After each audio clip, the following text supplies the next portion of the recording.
Should you be creating a vision board, a prayer list, or a prayer wall, somehow, something to help you visualize and plan your year so that you can know what goals you're achieving over the course of the year? This is a question that a younger friend was asking me, and I actually thought I was going to share this today because over the years, the way that I plan out my year has drastically changed. And I realized that I was doing it completely wrong. And I want to share what is working for me now so that you can copy it and hopefully it works great for you. So, welcome back to the channel. If you're new around here, I'm Kome. I'm a business coach, and on this channel, I create content about business, creating content as an entrepreneur, and basically growing your revenue, making money online, things like that. Now, when it comes to this new year thing, there are so many schools of thought about how you should plan the year. And I used to be one of those people who would basically put my goals and just write them down, all the goals I wanted to achieve over, over the course of the 12 months. And then after a while, I started to break those goals into SMART plans, so small chunks of things that I could achieve very easily to work towards the big goal. And for a while, it looked like it was working. It looked like it was working because I was hitting my goals revenue wise in my business. I was doing great. But the downside was I always felt like I was running towards something. I always felt like I was hustling, working hard, overwhelmed most of the time. And there was a lot of stress that came with that. And it wasn't until the end of 2023 going into 2024 that I was like, you know what? I'm going to do things slightly differently because I want a different outcome. I don't want to always feel like I'm pursuing, pushing, running, stressing about things. And so instead of writing my goals out first of all and then praying over it, I decided that I was going to start praying and then let things fall into place. And I want to tell you that it was the most shocking experience, but also it was the probably the best thing that has ever happened to me because in the course of taking time to pray over everything, just pray over everything. I feel like I started to hear God clearly about a set different areas of my business and my life and just my relationships, everything. I was hearing clearly about things that needed to change. But I feel like what really made it a powerful experience when I was going into 2025 was the fact that I started to ask God better questions. So I'm going to share those questions with you and just talk about how this whole thing transformed the way that I'm approaching the new year, even this time around.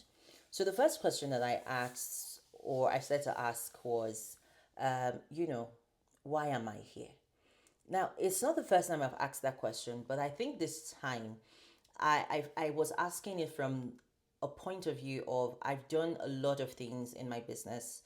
I've hosted events, I've coached hundreds of people, I've launched products and taken products and failed and won, and a lot of things have happened. So I was asking God, why am I here?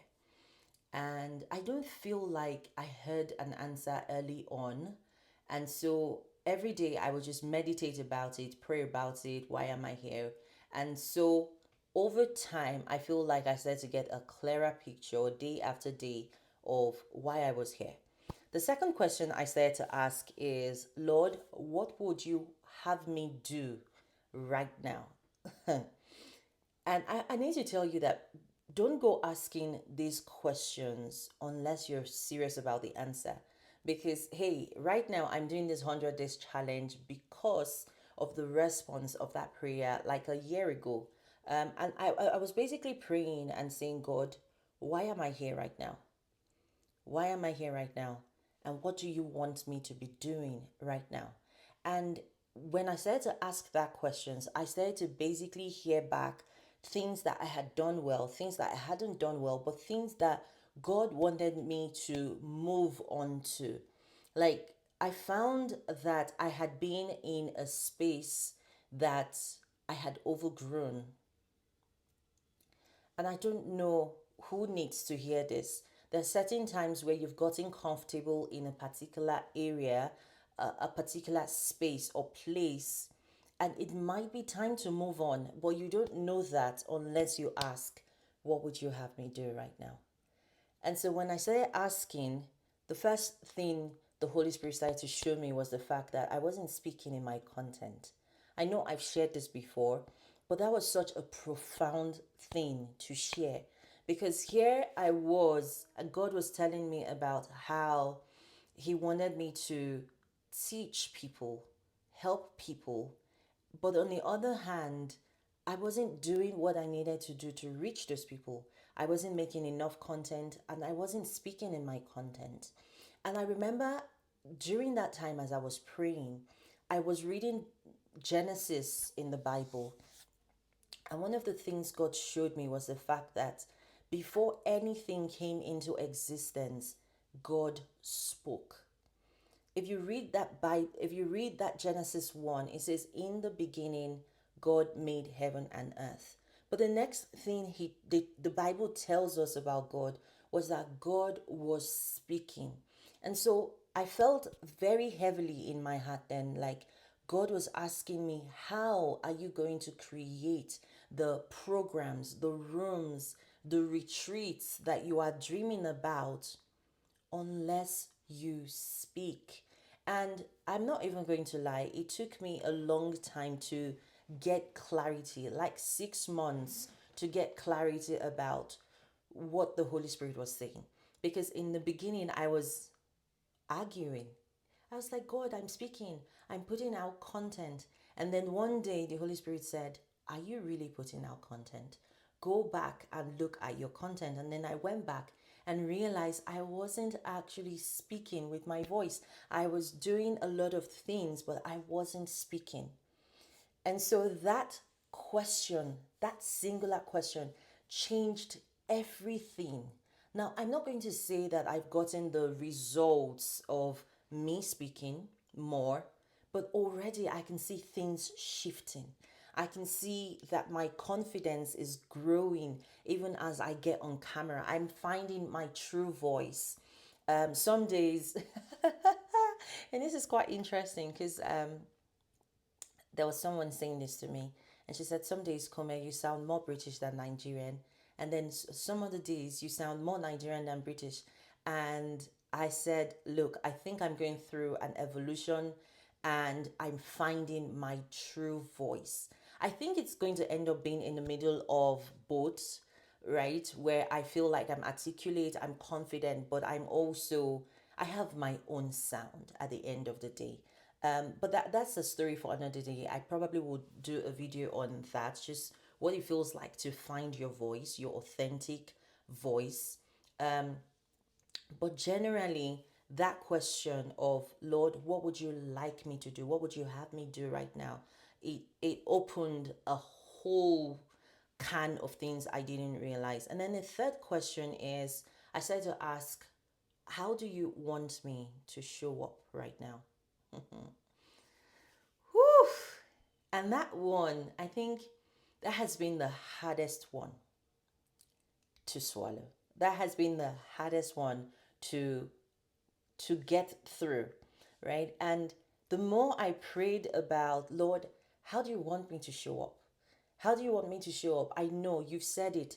I'm an entrepreneur. I'm here to help people. I'm here to serve serious minded entrepreneurs, people who are building big businesses that are going to go on and have an impact on the world. I'm helping community leaders, people who are going to have thousands of people in their audience so that they can go and impact those people and change their lives and cause transformation. And it's going to be a ripple effect.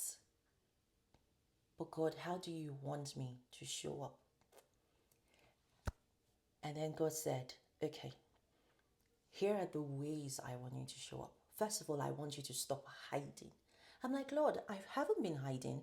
I've been out there. I've been on Instagram and on TikTok and on Facebook and everywhere. And God says, but you've still been hiding because you don't come out and share some of the things happening behind the scenes. And so basically, I've been going through what I want to call a reset.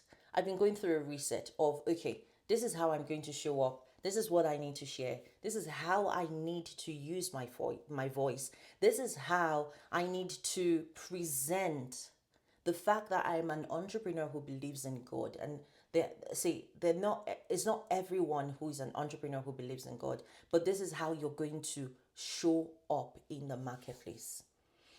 And so that is how I spend majority of 2025, not hustling, not chasing.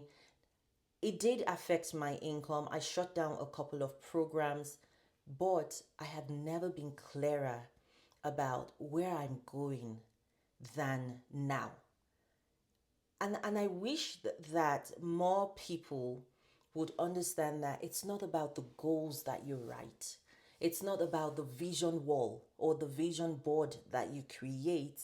It's about, are you building in the right direction? Are you creating what you are supposed to be creating? And so those three questions have practically reframed my entire life, my entire business. And I encourage anyone who is at the point where you feel like, I want to make sure that I'm living this year or any other year the way I ought to live it, the way I ought to build my business. I want to make sure that I'm building purposefully, intentionally, in line with God's plans for me. I recommend you ask those three questions. Basically, Lord, why am I here? Two, what would you have me do right now? And three, how would you want me to show up? They've transformed my life, my business, the way I'm doing things. They've given me the confidence, just the responses have given me the confidence to close things that were no longer serving me and open other containers that are in the right direction. And I hope it does the same thing for you. Now, this video is longer than I thought it was going to be, but I want to thank you for being here. If you watched this video, thank you for being here. I am in a place where I want to meet you, especially if you're an entrepreneur. So go ahead and drop a comment. Let me know if this video resonated with you and what your takeaway was. I will see you in the next one. Ciao, guys.